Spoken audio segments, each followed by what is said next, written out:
Dr. Kenji Tanaka had 41 years of experience in structural engineering, graduated from Tokyo University with highest honors, and designed bridges throughout Asia that had withstood earthquakes, typhoons, and decades of heavy traffic. When his firm was contracted to evaluate infrastructure in the Philippines for potential development partnerships, he toured rural bridges with barely concealed professional horror.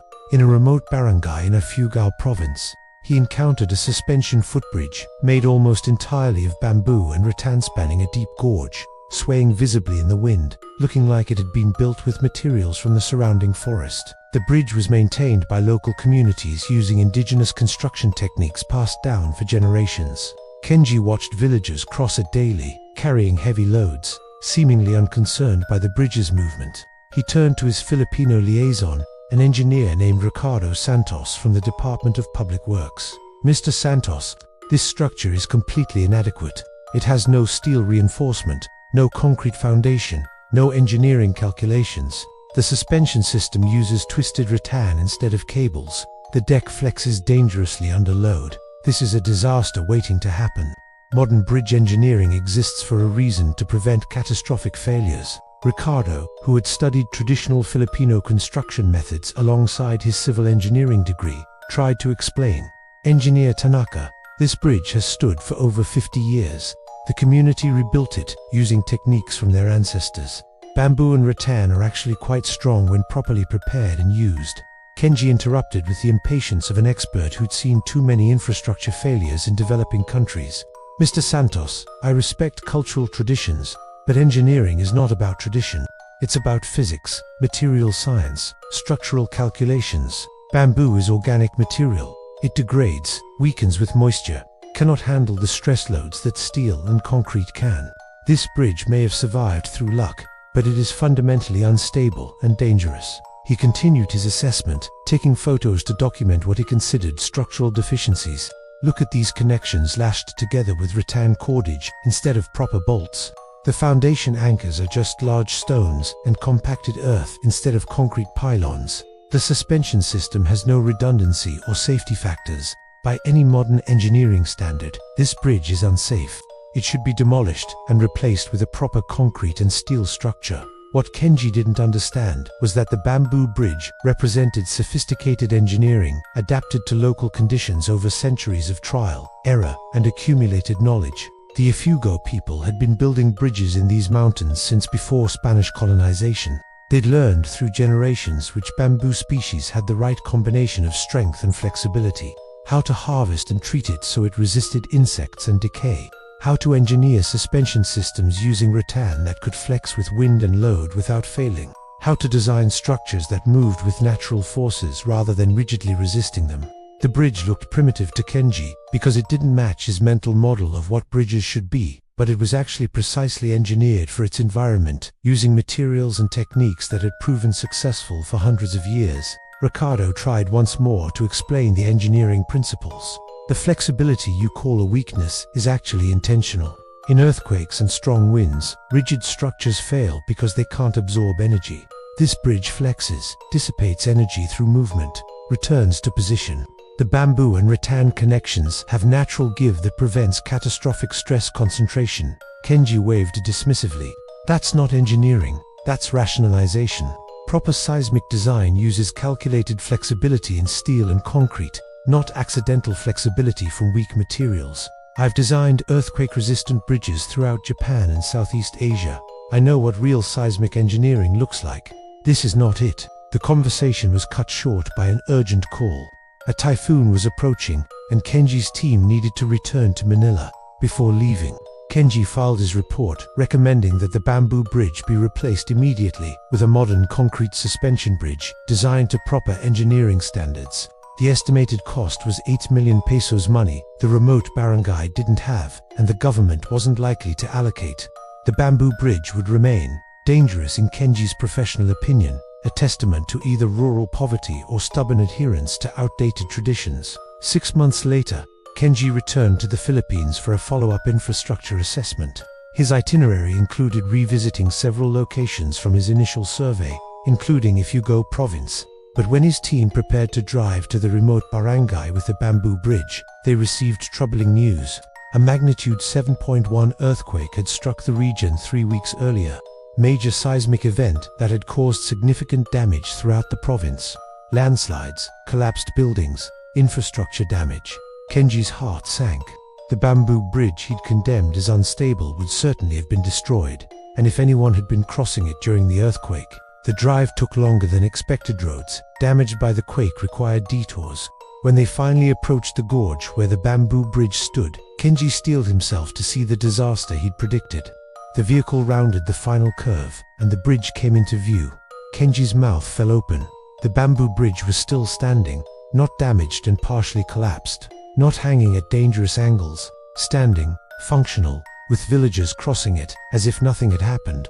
Meanwhile, visible in the distance was a modern concrete bridge that the provincial government had built 5 years earlier across a different gorge. That bridge, designed to contemporary seismic standards using reinforced concrete and steel, had partially collapsed during the earthquake.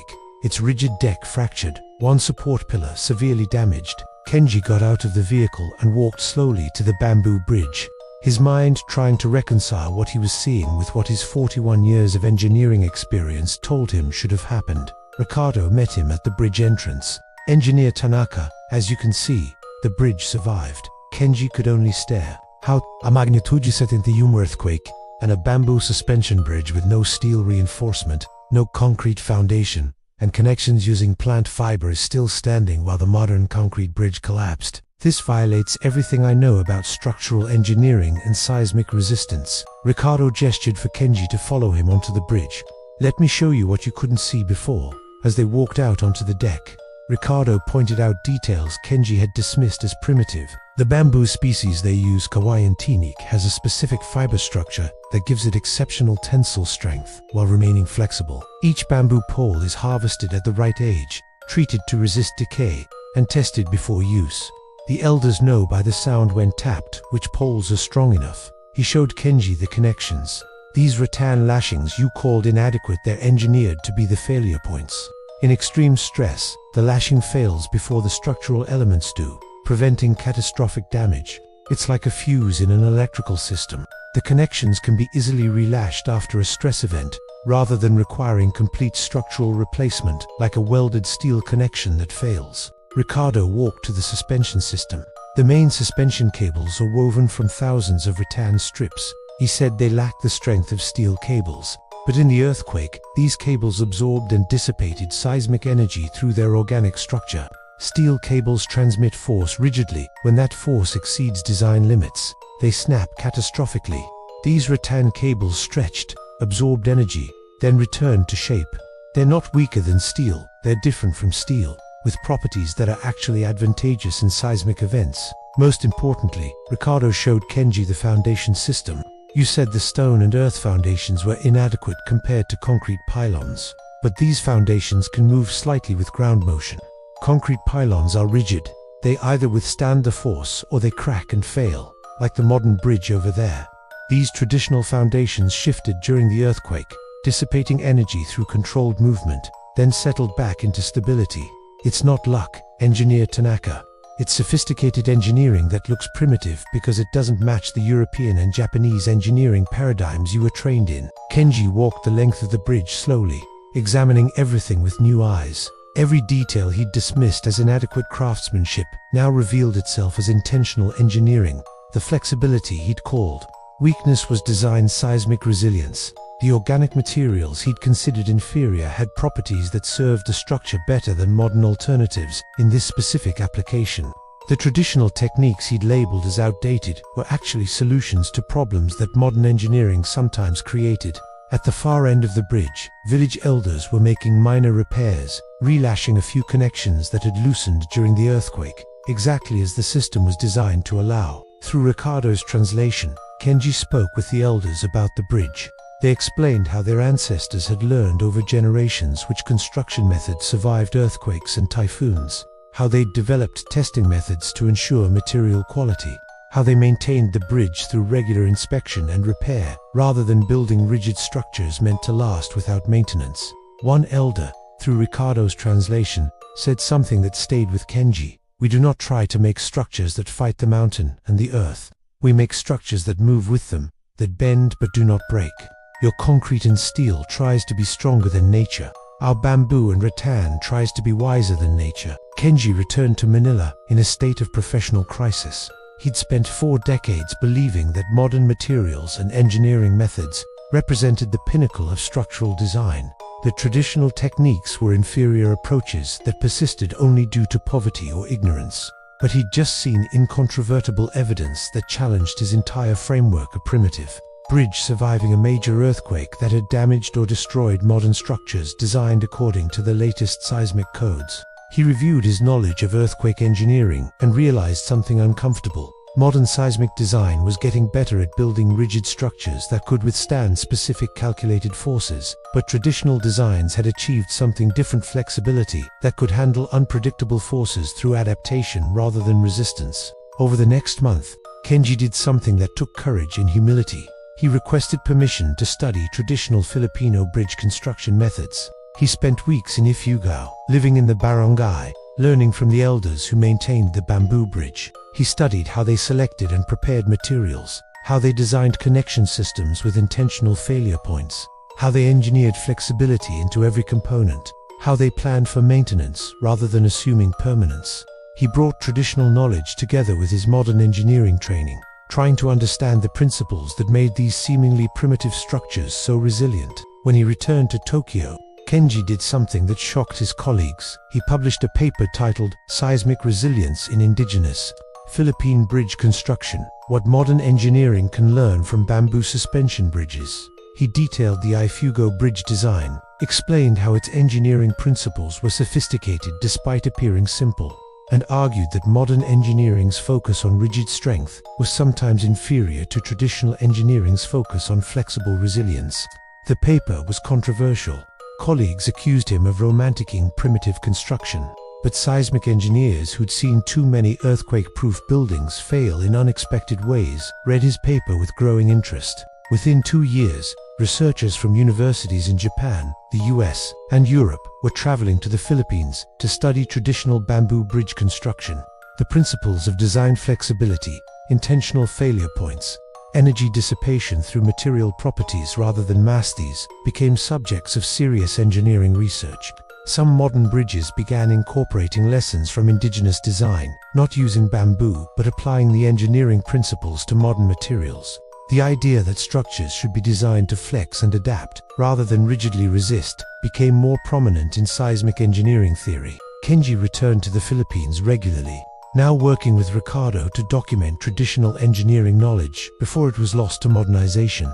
They published a series of papers showing that traditional Filipino construction, not just bridges but also houses, terraces, and other structures, embodied sophisticated engineering solutions that had been dismissed by modern mad engineers who measured everything against European and Japanese standards. 3 years after the earthquake, Kenji gave a keynote lecture at the International Association for Bridge and Structural Engineering Conference in Tokyo. Standing before the world's leading bridge engineers, he told the story of the bamboo bridge he'd called unstable. "I looked at that bridge and saw every way it violated modern engineering. Standards organic materials instead of steel and concrete, flexible connections instead of rigid joints, foundations that could move instead of massive pylons anchored to bedrock. I declared it dangerous, unsafe, unstable. Then a magnitude 7.1 earthquake proved me catastrophically wrong. That bridge survived while modern bridges designed to current seismic codes failed." He showed photos of the intact bamboo bridge, the damaged concrete bridge. "For 41 years, I believed modern engineering had surpassed traditional methods in every way. The Ifugao people taught me that different engineering approaches solve different problems. Their bridge was optimized for unpredictable seismic and weather events using locally available materials. My modern approach optimizes for calculated loads using industrial materials. Neither is universally superior. Each has applications where it excels." He concluded, "The greatest failure in modern engineering isn't technical, it's intellectual arrogance. We assume that because our methods are newer, more mathematical, more industrial, they must be better than traditional approaches. But traditional engineering represents thousands of years of trial and error, real-world testing, accumulated knowledge about how structures actually behave in specific environments. The Ifugao Bridge looks primitive to engineers trained in Tokyo or Munich or Boston. but it embodies seismic engineering principles that took us decades to understand theoretically, and it does so using materials that are sustainable, locally sourced, and repairable by the community that depends on it.